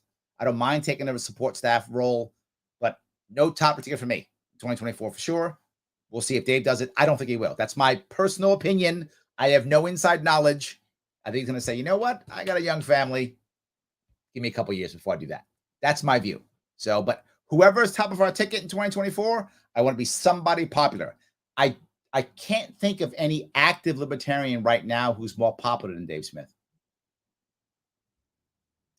If we could find one, I would consider it. But I'm trying to think who's more popular than him right now. There's people who are libertarian but aren't active who are more popular. I was seeing people like Drew Carey, I see it all the time, Vince Vaughn, Kurt Russell. These are all libertarians, but they're not active at all. So if any of them were to come in, I would happily take any of them. If they decide, hey, this is my year, I want to come in, I would take any of those. They're all libertarians. They're not active. Yeah, maybe. I hope that's helpful. I hope that answers your question. So, all righty here. Keep going down a couple more. Keith says, Biden had almost 50 years in D.C. He had clout in D.C. Harris has no political power in D.C. It would grind to a standstill. That may not be a bad thing, Keith. That may not be a bad thing. Yeah. That may not be a bad thing. Real Name Hidden says, Hochul should be investigated about inciting self-attacker. It's the July 21st committee. Ooh, you like that one? July 21st committee. Yes. All right. Let's see here. Philip says, what do you think about adapting the nuclear power trains used by the Navy to generate power on closed army bases? Look, I'm open to nuclear power, period. I think it's the right answer. However, here's my however in this one, Phil. I would rather not use old technology. That's the reality of it. If we're going to go nuclear, I would like us to go Gen 4. I don't want to use any old technology. Old technology is scary. People already sat. I mean, go new technology. It's much safer, much better. If we're going to go nuclear, I would rather go Gen 4. So I'm pro-nuclear energy, but I don't think any of the nuclear power trains are Gen 4. I mean, if there are, I'd like to hear. I don't think any of them are. So yes, but no, if that makes any sense. 100%. Yes. All right. Julian says, do you have any opinions on the newly elected Texas Congresswoman Mayra Flores? Yeah, I think that we will know if she's as good as she says she is in November, right? The issue I have is this was a special election where many people didn't vote. So I actually don't know if that is a ongoing victory. In November, if she wins, yes, she is a force to be reckoned with. If she goes away, she was a blip. So I actually don't know. I think we'll find out in November. I hope that's not a cop-out. That's what I actually feel. That was a blip, right? We'll see. In November, maybe it's not. Maybe she's hardcore and changing things. So yes. Morgan says, are we talking visas or citizenship? Yes, I'm sorry for that. I was talking about the idea of having a special orange card. So like it's a work visa. That's all it is. It's a 2-year work visa. That's all it is. Not citizenship. Would there be a way to get there? Sure, you could have a way. We'd come up with whatever the plan is, right? Is it a 5-year plan, a 10-year plan, a 20-year plan, whatever it is? But it would also be run by that private company. Therefore, anyone else who's going through the normal way is not affected, right? And it's paid for by the individual, right? They're working, well, pay for citizenship then. You pay for it. Government's not paying for it. Your taxes aren't paying for it. It's a separate system. Here's what I would argue, Morgan. If it's done well, people actually leave the state system, the government system, and they'll start going, literally, just go to the Ellis Islands. There'll be someone who flew in from like Poland, and he'll be like, I'm not going to this. I'm going to go to Ellis Island. There'll be an Ellis Island in New York City, and they'll go to that one. And they'll pay the fees, and they'll go through that style. Was that 1 year, 10 years, 20 years, whatever. I mean, we could have control, and they would have to follow the same rules that the federal government has, because the federal government, in the long run, is going to be granting citizenship or green cards or whatever the case may be.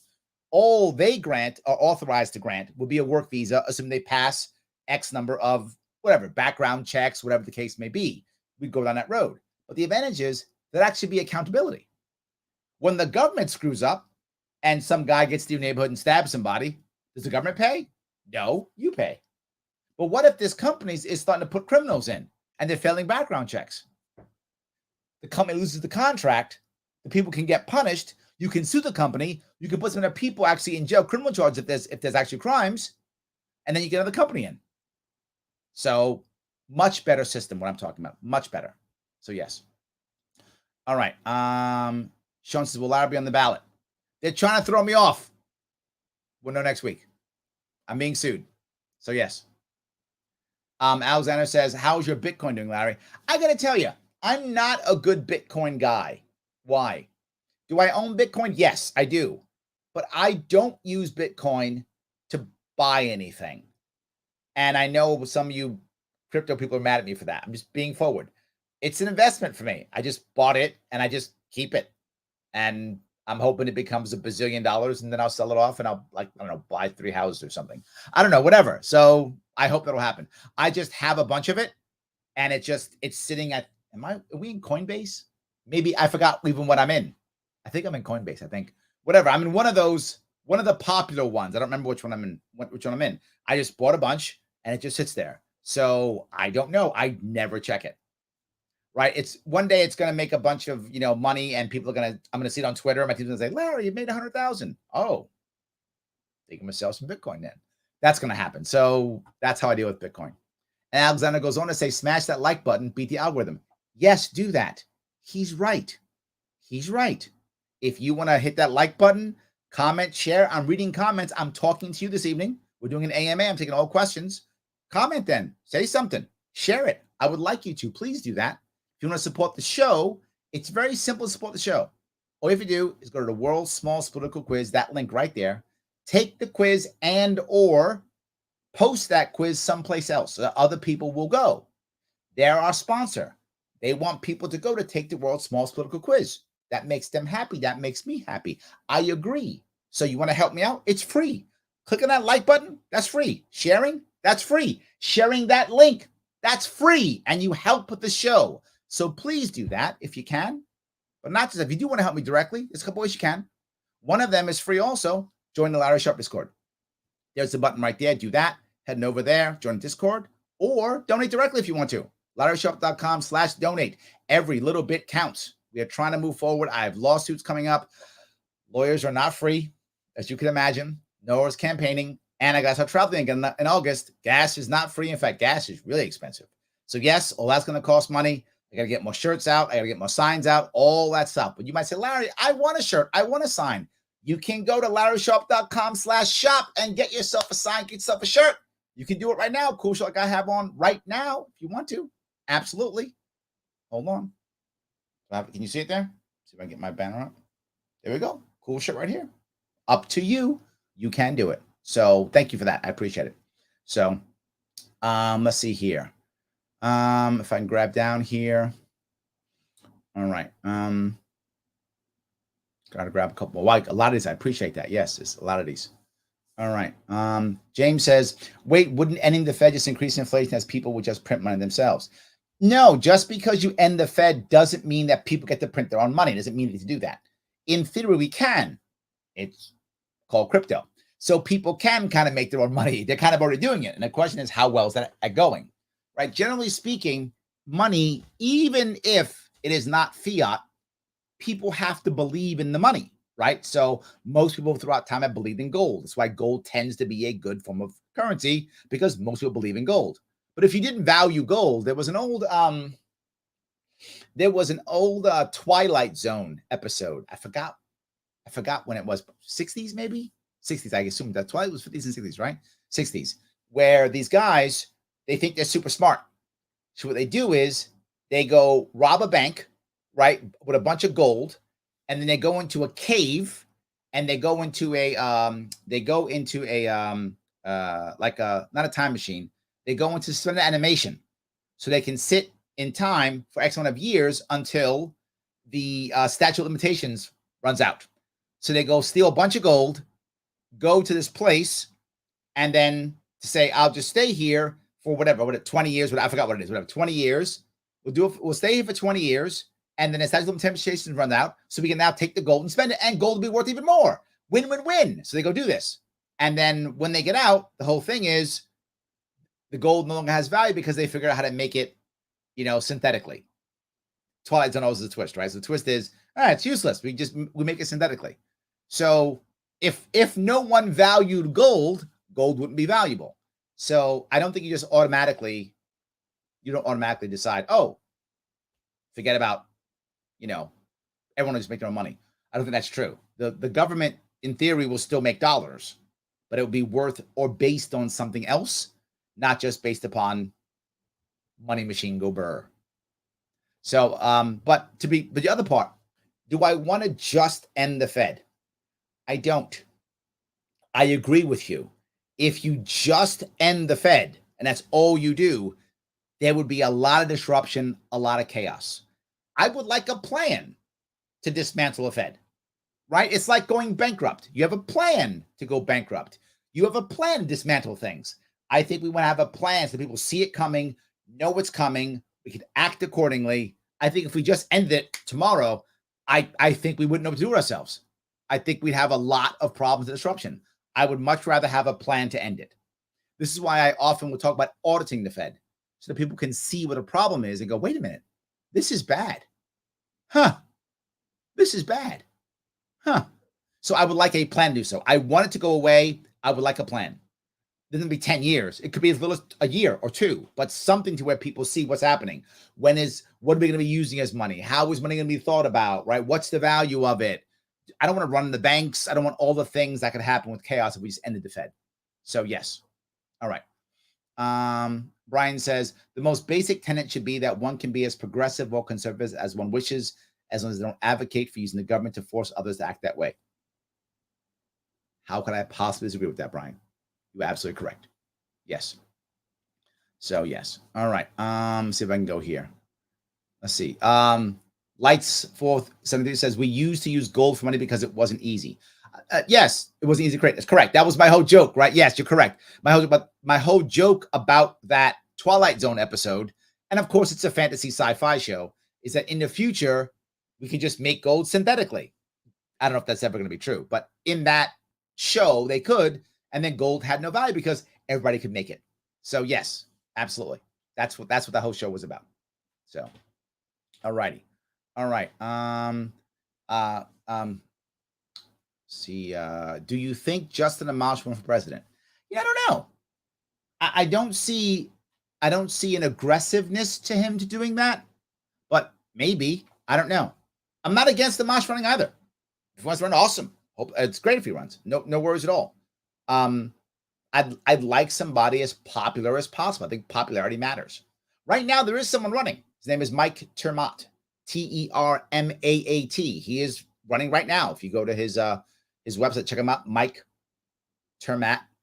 Sorry, Maat. If you check him out, he is running right now. So we do have a libertarian who's already trying to run and get stuff going. That's great. If he's the most popular guy in 2024, I'm behind him. I want someone who's popular. I want this party to get some gold on the map in 2024. I don't care what it is, just some gold on the map. So yes. So William's on my side. He says Bitcoin is not a buying thing. It's like gold. You store wealth in it. Use Ethereum more like cash. There we go. See, I'm not so crazy. That's what I was saying, right? That's what I see. So you kind of see the same way I'm thinking. Yes. So James says, this election is the most important election of my lifetime. Yeah, I heard that before. People say that, and every time they've been wrong. I would tell them only tell me that if there's a third party or independent running. I agree, right? And this is the piece that I will bring up. There's a lot of people giving me hate.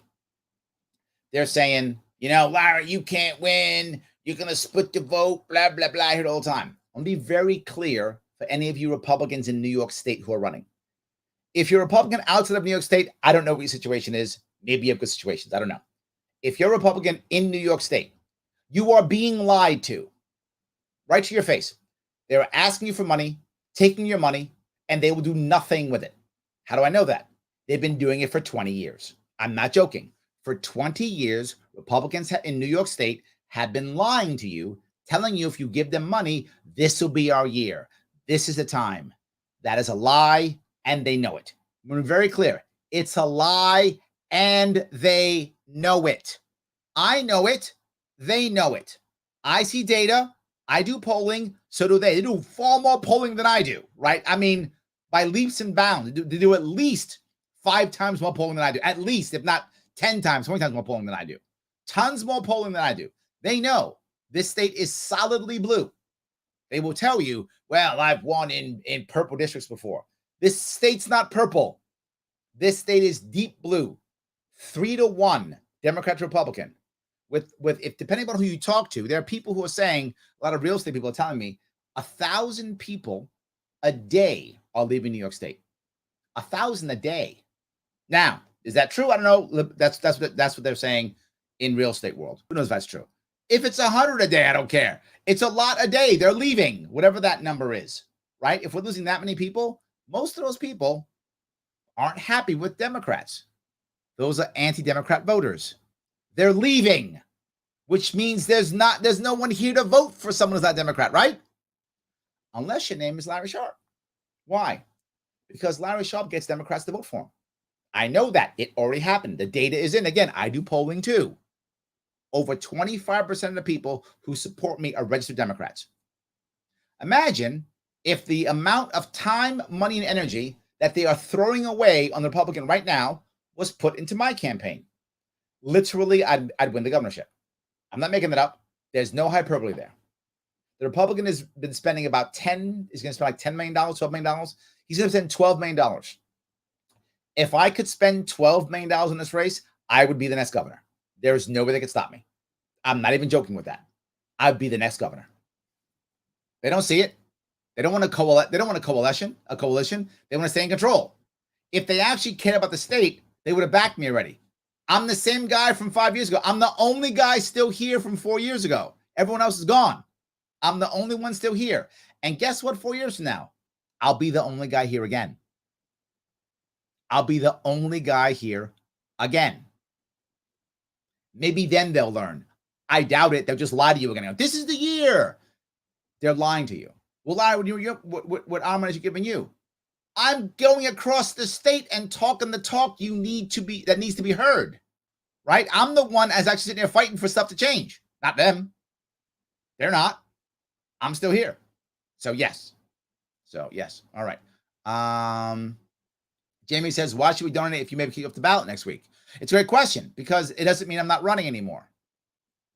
That's why, Jamie. Even if I am, and I don't think I will. I feel comfortable that I'll be on the ballot. But you never know. I mean, there's always a chance some judge decides we're throwing you off. You never know. It doesn't mean, first off, even if I get kicked off next week, doesn't mean we won't fight again and have another lawsuit. So we still might win the second lawsuit. That would be the 6th lawsuit. I'm sorry. The 6th lawsuit. We might win the 6th lawsuit. So we still might win again. Doesn't mean I don't stop running. Right? Literally, I could do a writing campaign. I only need 130,000 votes to get ballot access for the party. And imagine if I did that, what a powerful vote that would be. Oh my God. So either way you should, right? Because doesn't mean I'm stopping. I'm not going to run, but the odds I feel comfortable. I mean, you never know. Judges do whatever judges do. I wish I had magic powers and I could make the judge do what I want him to do. I can't. It's possible to throw me off. It's possible. I don't think so. So this is why. you should. Does that make sense? That is why you should. And where else you going to put your money, Jamie? Some Republican Democrats not going to help? Put it into me. At least you know I'll still be here. How do you know? Because I'm still here. I have a track record. Their track record is, I'll tell you I'm going to win. I'll take your money. Then you'll never see me again. That's their track record. 20 years long. That's theirs. So yes. Dave says, I had that. Oh, you have the episode. Yes, you know what I'm talking about. Do you have the name of that episode? I see if I can find it, Dave. If you let me know, if you happen to know the name of that one. I love that one. Yes. Morgan says, want to talk about perceived value? Talk about diamonds. Morgan, perfect example, right? It's valued because we say it is, right? And this goes back to the most important thing. When I was a kid, and a little bit as an adult, but mostly as a kid, I loved baseball cards. In the 70s, the 80s, I had all the Yankee baseball cards, and they were valuable. I was trading comic books. I loved comic books. I had all the Avengers, loved Marvel. I had some DC, but I was heavily into Marvel comics back in the day, and we traded them, and they were valuable because we thought they were valuable. The actual value of the actual material in the comic book was what, a couple of cents, maybe, right? The paper and the ink, that's all it was. But we saw value in those things, a lot of value. So yeah. And if you value it, you pay for it. You didn't value it, you don't pay for it. People value diamonds. They pay for them. I don't see much value in diamonds myself personally, but I know people do value them. So there we go. So anyway, thanks for that. So if I can keep going down here if I can. Ken, how are you, brother? U.S. currency backed by unicorn farts, fairy dust. But the most important piece you brought up, and the strength of the U.S. military. Bingo. Yes, absolutely. Yes. The lunar eclipse. How are you? So glad to see you. Larry, bottom line is both sides need to tone down rhetoric. Yes. Oh my God, you were correct. Please don't let, lower the temperature in the political climate. Please don't let oligarchs smear, break your spirit. They'll censor sounds and even disappear you. You know, the funny thing is, the issue that people don't get is that when you're a third party like me, the attacks don't work, which is why I can win. I'm not joking. The attacks don't work. If you start attacking me and calling me names and such, all that happens is my engagement increases. So more people will see me. More people will know who I am. And I don't hide who I am. In fact, I have my policies on my website. I talk about things I want to do constantly. I answer questions like this openly. The more people who talk to me, the better off I am. It's a win for me. Oh, Larry's this evil thing. Great, you're talking about me. Good. Give me whatever you want. Yell at me. Call me names. All good. I don't mind. I openly take somebody from the press says, I'm going to talk to you. I go, okay, we're going to do a smear campaign. Okay, done. I don't mind. I'll take it. I'll take an attack in a smear campaign just as long as I get out there 100%. So yes. So that's good. Morgan goes on, similar message with Bernie in New York, false promises and a quick exit. That's why the left is gravitating towards libertarianism. F the system. You know, there is, that's funny. There are people on the left, and some of you may know Vosh. I was on his show before, Vaush. He calls himself a libertarian socialist. So, hearing that, I hear that more and more. So I feel like the word is being connected more and more to just being not the two-party system, which may not be a bad thing in the long run. I mean, it's odd connected that way right now, but I'm saying in the long run, Morgan, that may not be a bad thing, that the word isn't connected only with the right, which often is connected only with the right. If we start connecting with just third party, that may not be a bad connotation. I mean, we have to fix it, obviously, in conversation, but I can't fix it if I don't talk to you. So maybe that's the piece. Maybe. Jordan says, people are staunchly committed to the duopoly. If it meant you and other libertarians in office, would you support abolishing political parties so that candidates had to be judged and elected on their own? See, my worry about this, Jordan, is if I abolish political parties, then I'm not allowing you to associate with whom you want to associate with, right? That's the argument against open primaries. And the reason why I am for open primaries, even though I'm going against that, is because the system gerrymanders districts to where there's no real choice, right? If you were to end gerrymandering, I'd be okay getting rid of open primaries. But I want open primaries because we're not getting rid of gerrymandering. The Supreme Court dropped the ball and didn't try to fix it. So we just keep gerrymandering. And if we keep gerrymandering, I mean, in New York, in my own city, 6-1 Democrat to Republican. If you're not a Democrat, you don't get a say in your government. We need open primaries so that people can have a say in their government. That's my logic behind me going. That's why I go against what most libertarians do not like open primaries. I'm an exception. And it's because of gerrymandering. If you were to get rid of gerrymandering, I would change my opinion. Right? I think the system is broken. So with that same issue, I know you're saying getting rid of political parties. I get why you might think that's an exception. My worry is I feel like that is that in my view, I think maybe a bridge too far attacking the First Amendment. You should be able to associate with whom you want to. Now, hold on. It doesn't mean that I wouldn't make making ballot access a whole lot easier, right? So that I could make multiple political parties. In my perfect world, we'd have 330 million political parties, Jordan. That would be awesome if we had 330 million political parties. So I would rather have more political parties, at least 5 or 6 at a minimum, so that the two parties isn't so powerful, so I wouldn't want to abolish. So I'd rather change the system if I could. I'd like to change gerrymandering if I could, so I wouldn't want open primaries. So if we change the system, no, I don't want to go there, right? I feel like it's too far. I get why you would think that. And I'm with you on the concept. I feel like it's too far. I hope that answers your question at least.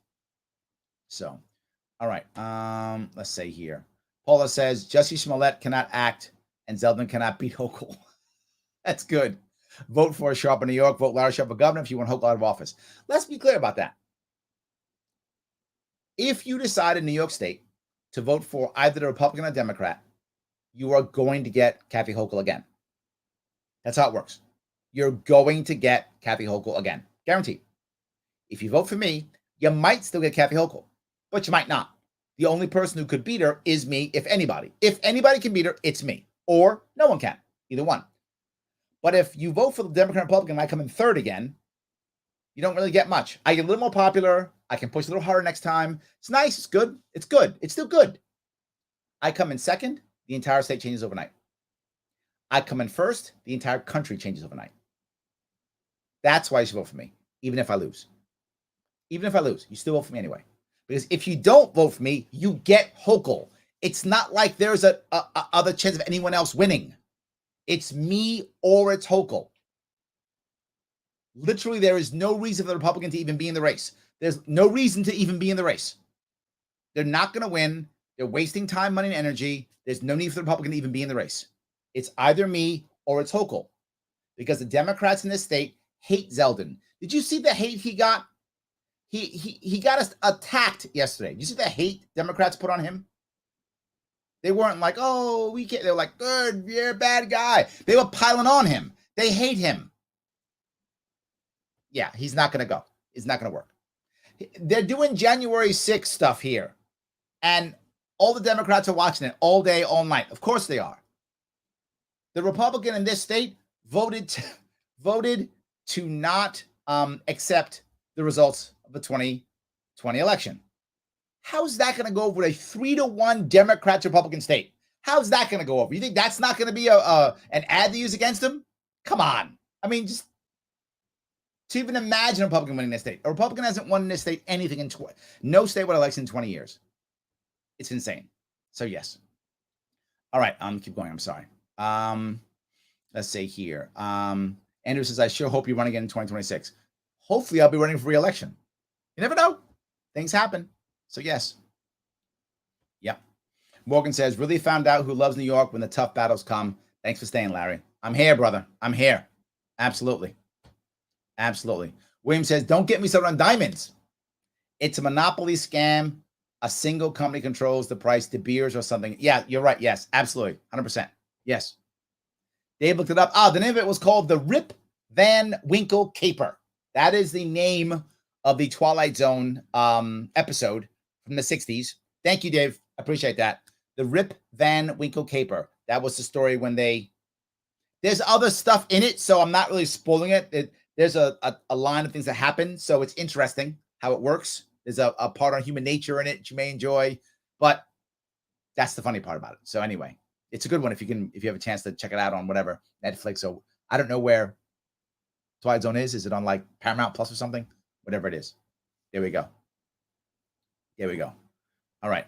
And then Dave goes on from Wikipedia. They will sleep for approximately 100 years, figuring that by 1961. There we go. By 2061, the gold will no longer be hot, right? So it'll be past the statute of limitations, and they can sell it without arousing suspicion. There we go. Yes, that's their goal. Perfect. Yes. Jordan says, how do you enact gerrymandering without parties? How do you enact gerrymandering without parties? Well, you couldn't. Am I making, maybe I'm missing something up. I'm not sure where you're going with this. I'm confused, Jordan. Are you talking about if we got rid of parties, we by default get rid of gerrymandering? I think that's true. I feel like, though, getting rid of parties is the direct assault on the First Amendment, right? And I think people do it anyway. Like, people want to be together politically in groups that they agree with. I think they would do it anyway. But anyway, my point being, I think that's a direct assault. I'd rather just end gerrymandering, so then I wouldn't be worried about open primaries. You just have whatever primary you want. I wouldn't want to have open primaries necessarily if we got rid of gerrymandering. And I'd rather make it easier to have more and more parties, right? In other countries where the rules are easy, there are many other parties. It's easier to do it that way. And I think America, as aggressive as we are, we'd actually keep parties. We wouldn't just lean left and right. I think we would actually do it. That's my opinion. So we'll see. So, all right. William was on to say, it's not eliminating political parties, it's removing their power within government to allow people to associate with whom they want, but without undue power, that would be ideal. Bingo, William. Yes, like the parties decide what happens. The parties decide, for example, the parties decide things like the filibuster. That's party-based, right? Things like that. That should be party-based. It should be whether it makes sense or not. It should be party-based, right? You should be picking the filibuster not because your party is in charge or isn't in charge, wants to use it or doesn't want to use it. It should be because it makes sense or it doesn't, right? That's what you should be using for the filibuster. That part, that concept, right? The Speaker of the House decides what's voted on or not. How is that in the Constitution? That's not in the Constitution. One person decides what we vote on all of that. No, they made that up. Parties have made that up. You're right. It's the party rules that make sense. 100%. Yes. Rory goes on, too many people put their party above their country. Yes, yes, and yes. I tell people my grandfather has voted Democrat every election since he died. I like that. I like that. See? He's dedicated. Nice, Rory. Dedicated. Yes. But yes, I agree completely, right? Not that your parties are bad. I mean, some people like parties, people don't. I get it. But in reality, if the parties have so much power and all you care about, there is a video by a comedian. I had him on my show before, Ryan Long. Ryan Long is a great comedian, and he did a video, and he was joking, but man, it was good. It was about the idea of two people who live in the same apartment, and they decided that they will decide their personality based upon what Trump thinks. One of them says, whatever Trump likes, I like. The other one says, whatever Trump likes, I hate. And they just wait for Trump to say something, and then that's their view now. So if Trump likes football, one guy loves football. Trump hates football, likes football, the other guy hates football. And then as Trump changes his mind, they change their minds. And of course, it's a joke, but for some people, Rory, their parties like that. Oh, the Democrats support this, I support it. Democrats support this, I hate it. When you should be deciding whether you hate something or support something based upon yourself. But you're right. I gotta find that one too. I'm giving you. I'll put something in maybe the comments later. So yes, absolutely. Light says, Larry, why don't you build a legal team to sue the state for electoral regulations? Do you think I haven't? That's literally who I'm paying. And it's not easy to get. Yes, absolutely. Yeah, and I'm up against the state. Not easy. Yes. How else are they going to win next week? Yes. Absolutely. Yes. So, all right. Let's see here. Ken says, letting independents choose to vote on libertarian ballot might be the best way to get free exposure. That could be something. That could be something. Absolutely. Yeah. You can do that. Of course. Brian says, wasn't it George Washington who expressed his concern for our country if we only had two political parties in power? I think it was his farewell address. Yes, you're correct, Brian. Well done. I agree. He warned us, and he warned us about foreign entanglements. We didn't listen. We did not listen. Absolutely. Christian says, please ask governor abolish occupational licensing certificate of need laws. See, there's a one on that one, Christian. I agree with you completely on this, but I may not be able to because of law. However, there is a way around this.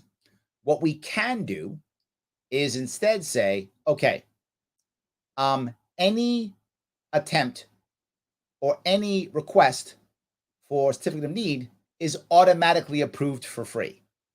Do you see how we get around that? Because there may be a law in place that I would have to literally get rid of or ignore to get rid of it. Depending upon the license or certificate, sometimes it has to be done by the legislature. So I won't do that. Leave it in place. But how do I enforce it? Well, I enforce it. Usually the governor, it's on a board usually, and the governor picks at least 3 out of the 5 people on the board. So I pick 3 people and I say, here you are. Here's your rules. Anyone who applies for the license gets it for free. Rubber stamp. So I can turn, some of them I can abolish, some of them I can't. Those that I can't, rubber stamp. So I think that could work also. So different ways of doing it. Abolishing isn't as easy as one might think if it's already in the law, or sometimes even in the Constitution, depending upon what we're talking about in New York State. New York State puts stuff on the Constitution. I don't even know what stuff it puts in the Constitution. It is crazy. So I'm with you, but there are other ways of doing that, if that makes any sense. So yes. The Manic Knight says, Larry should go on the PBD podcast again. Why don't you email him and tell him that? I think you're right. Yes. Absolutely. I think you're right. Yes.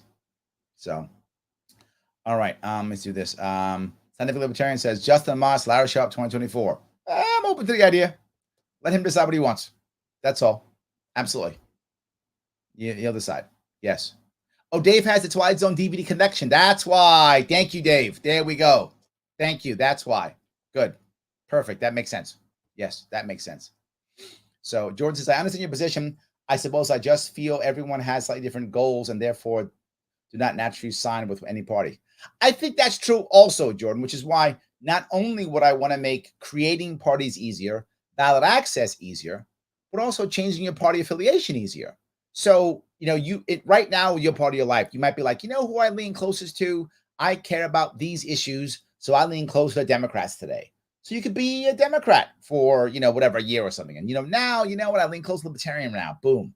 Or you might go, Libertarians aren't right enough for me. I want to be a hardcore, ANCAP. You might have an ANCAP party. I think fluidity, in my view, would be a much stronger way of doing it, because I think most people, and I don't think everyone, but I think most people shift in their life. Different things that are important to them, that they value. They learn things. They change their mind. They're affected by things negatively and positively. So if you had many parties, you might shift. You might be a forward guy this year and a libertarian guy next year, an ANCAP guy a year after that, or you might stick with the party for many years and move on. So, and I think if we had more fluidity, it would be better. We wouldn't need gerrymandering. We wouldn't even have gerrymandering, and we wouldn't need open primaries if we had a more fluid system. And I feel like Americans are fluid in that regard. Maybe I'm wrong, but I feel like we could be fluid if it wasn't so left, right, good versus evil. That's what I feel. But maybe I'm wrong. Maybe I'm wrong. Patty says, look at what people will pay for Barbie. Oh, yes. Star Wars memorabilia. Oh, yeah. Pokemon cards. Dungeons and Dragons originals. Yep. People agree upon value. Yep. Barter system prove that. 100%. Yes. Thank you, Patty. Absolutely. And why does the government have to be involved? When I want to sell my Star Wars Luke Skywalker doll or whatever it is, the government doesn't be involved with that. I'll swap it for whatever, a Darth Vader or something, or whatever is the cool thing of the day. I don't know what the cool things are now, but whatever the cool thing is. So yes, whatever that thing is, I think that would help. So yes. All right.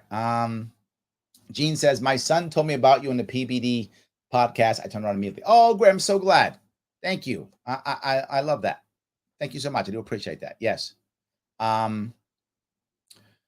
William goes, that system you're describing for political parties, I want for unions, especially public sector ones. I cannot tell you how much I agree with that, William. People think that because I'm a libertarian, somehow I'm anti-union. I am not anti-union. I go to the same thing I talked to Jordan about with unions. Unions are the right for workers to assemble with whomever they want to assemble and affiliate with. They should be able to. My issue is when it's a monopoly union. That's bogus. You should be able to have as many unions as you want for different people who care about different things. And you shouldn't be forced to be on it. It shouldn't be, it's a union shop or not. That part I don't like. But of course, you should be able to unionize if you want to.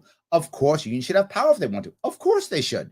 If you're a worker and you want to get together and do collective bargaining, why should the government step in? The problem is because of our past. Our past government was so aggressively anti-union, we were literally sending the army in to shoot people, right? And unions were so aggressive, and it was literally street fights. Because of that history, our unions have become so tough that way. And now because of the way we give out money, unions back people like there's no tomorrow and put tons of money into things because of pensions and such. So our system makes it almost impossible. We have to change our system and deal with our history to make unions what they should be, which is, to your point, if you're just starting, you may not want the same union as someone who, who's been working in the field for 20 years may want. You may want a separate union. Different things are important to you. And that's okay, right? Good unions should deal with good people and should actually be to a point where they push out bad people. Right now, most unions, sadly, spend 90% of the time dealing with 10% of the bad apples versus 90% of the time with 90% of the good workers. So I agree completely. Guys, as I always tell you, if you want to, please like, comment, and share. I hope you're valuing the conversation back and forth. I hope you like the idea that we're doing another AMA, which I haven't done in a while. I know I've been crazy busy trying to make things happen. Next week is our big week, so hopefully I'll have some good news for you next week. If you want to support me, please, LarrySharpe.com/donate, and you should, because no matter what, you'll be able to vote for me in November. Let's hope the best way.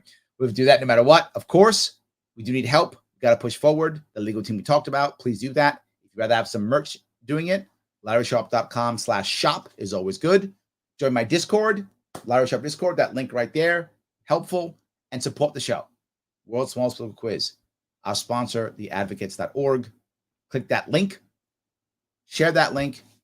Everyone's helpful, and it's free, which is the best part. And of course, like, comment, and share. Guys, I want to say thank you so much for this evening. I appreciate all the time that you give me. I appreciate it so much, and all the support. And I will see you all